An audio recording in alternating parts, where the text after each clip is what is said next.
that translatableness and all that stuff brings me to that point of what happens is you become disappointed. And a lot of the things with these kids that didn't make it or didn't get to the next level, they ran into some adversity or whatever, is that there was disappointment along the way that they didn't know how to manage. Disappointment and frustration that they didn't have to manage. And that to me is something that stops a lot of people. Yep. Because it's like let's be honest, if we can go through life, like if we could start a business and we could say, okay, I have this idea, I'm going to start it, and then you start making millions of dollars every year, that would be awesome. But the reality is there's going to be a lot of disappointments or frustration before you ever get to that point, if you ever get to that point, right? And it's no different as a hockey player. So, like, to be clear, to get to certain levels, I'm not saying the National Hockey League. I am saying that, but I'm also saying college. I'm also saying major, junior. I'm also saying getting to a junior B. Whatever level you are, whatever you're striving for, and most kids want to play in the NHL, even though they say they don't. If you could tell a little kid that wasn't even any good, you could play for the Edmonton Oilers, they'd be jacked. Yeah. Right. So it's getting to the next level. You have to. There's going to be a lot of disappointments because it's just a higher level, right? So to me, you have to be just good enough to get there. Like there's a part of you that has to be like, before you manage disappointments, like there's a certain base level of skill and work ethic and natural ability or hockey sense and all that stuff to get you to a certain level. Like if you skate on your ankles and you shoot muffins, or you can't even pass a puck, you're probably not going to be a AAA hockey player. Yep. Right? There's going to be a lot of work. So being disappointed without doing the work is different.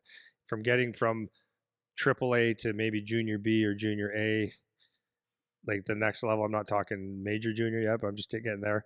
There's a certain level that you have to be at to just get into the league, to survive, to get into a tryout even, right? And then to get to major, junior, NHL, it's like there's certain levels that you just have to be excellent at and cream of the crop at, right? So take this information appropriate to where you are and where you want to be for the next little bit, right? Yeah, so we're gonna assuming you're good enough to get there. Yeah. Now we're talking about So if we talk about the NHL or major, junior, or college, it's like that's elite players. But like this can apply to someone that wants to just have a good season in house league. Okay. It could apply to someone that wants to get to another level. Yep. Right. Okay. Good. So when everything's equal, meaning you and I work the same, we're at basically the same level, same opportunities, because we're very good high-end hockey players. When everything is equal, is what's one of the separators, and part of managing disappointment is mental toughness, right? Like obviously you have to have a brain to get through tough times, right? Yep. But to me, it's getting from one disappointment to the other. And I know that sounds like kind of weird. What does that mean? Well, it simply means that when you play this game, you're going to have a bunch of disappointments along the way, and a big part of getting to your goal is making it through each disappointment. It's just getting to the next one. Mm-hmm. Do you know what I mean? Yep. So to be clear, as you play this game or as you go through life, to be honest with you, your life will be a whole bunch of disappointments, and if you don't realize that going in, then you're going to be extremely disappointed, I guess, if you could say. Yeah, would you say, I was going to say this, I don't know if I believe it entirely, but I'm thinking because when I reflect just quickly right now, I feel like when I played, it was more disappointments than highlights.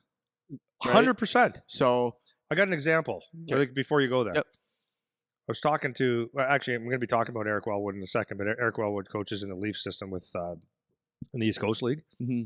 And we were talking about a player, and he said this player has an injury, and he keeps, I don't know, man, like it's still sore. So Eric finally goes, honestly, go out and play.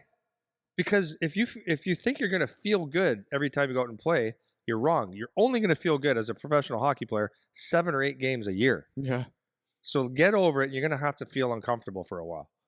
To your point, there's probably more disappointments than highlight, and I would say that's everybody. Yeah. That's everybody, including, even though what you would consider a Connor McDavid or a Sidney Crosby disappointment, most people would say, well, I wouldn't mind having that. But you don't understand. Everyone's got different levels, relative, and it's a different. It's a relative comparison. Yeah. Like right? Yeah. So, because just the way that I'm thinking about it is, and people need to understand. I feel like that's fair to say. It was more playing the game was more disappointments than highlights. And Absolutely. if that is to be the case, you have to know that going into it. Like if you can understand that going into it, then you're not constantly being bombarded with feeling like shit because you know if this is part of the process. Like we talk about the process all the time, and you're gonna get hurt, you're gonna get benched, you're gonna not score for 5 games, you're gonna whatever fill in the blank. It's a lot easier to tally up small negatives than it is to get, oh, that was really great. You know, getting the win, getting the goal consistently on a consistent basis, it's harder to do that than it is to, because even if you just have something that's average, if you have an average game, that's more disappointing than it is good. Okay, so right? you take a batter in baseball, right? Yeah. A good average is 300 is really good. Yeah. Like really good. Yeah. That means that every time 10 times a bat you hit 3. Yeah.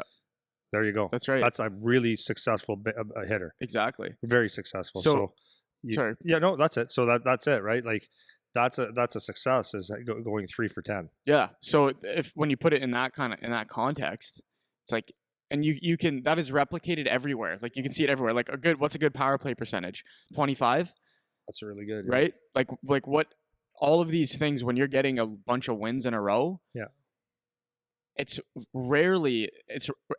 as a team, you can go on like a crazy win streak or something like that. But when you get down to like individual metrics, you're going to be more on the losing end. And even if you're average, if you're just doing average, at least for me, my perception when I do average is negative. It's not good. Like I don't think, oh, I did average, great.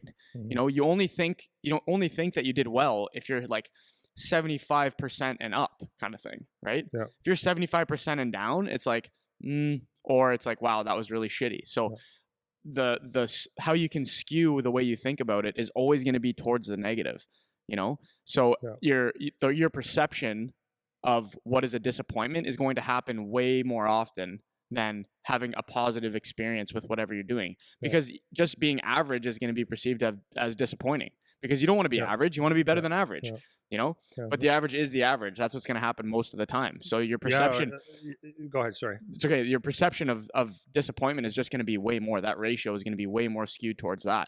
So going into the game, you know, that's going to happen. You know, that's the reality. Now, half the battle is how we kind of talk about, you don't know what you don't know. Just knowing it, that's going to do a world of help for you. Just knowing that is what's going to happen. I know I know talking to Charlie, he's great at keeping that framework as much as a kid can do it, where it's like, yeah, this is shitty, but I know. Like how much he says the I know words when things are going shitty. It's like, yeah, you just got to keep your head on, man, and just he's like, yeah, I know. But he's aware of this is the reality of the game.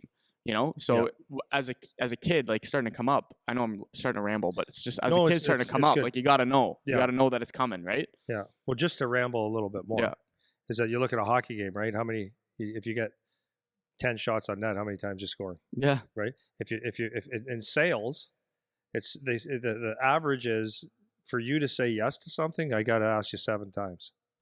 Yeah. So if you're a salesperson, and I'm not saying like I'm talking a good salesperson, someone that could do something, right? To get you to say yes, you have to hear it 7 times. Yep. And so what happens is most salespeople go out and they try to sell something and they talk to someone and the guy goes, yeah, I'm not that interested right now. And that's the last they ever hear from. So you never give yourself a chance. Yeah. And it's the same with when I started my business. You know, it's the greatest example ever is, you know, I said, okay, I've got this great idea. I'm going to start doing this. And when I was talking to people, like how successful my business is now, compared to like, right, you would never think this happened to me. When I was talking to people, like, yeah, this is what I'm gonna be doing. Like I went talk face to face with people, and people like, I remember one guy took a pamphlet that I had and he took it, crumpled up, and goes, yeah, okay, whatever, bud. And I was like, and that could have like, I could stop people dead in their tracks, right? Because it's very disappointing. It's crushing. Yeah. You throw in your great idea out and someone just goes, yeah, shut up, man. Right. Yeah. So like this is actually life. Yeah, like you're losing more than you're winning. Yeah, that's the marketing thing too. Like when I was first sold the first program online that I ever sold, I was like, man, I can see how many people are clicking on it and people aren't buying it. Yeah. And then one of the guys that we have he was working in the summer, he's in accounting. Yeah. And he was looking, he's like, dude, you have like 2.5% of your clicks being Converted. sales, converted sales. He's like, that's good. He's like, that's not a bad thing. Right. So you would expect like 2.5%. That sucks. It means you're failing almost every time. Right. So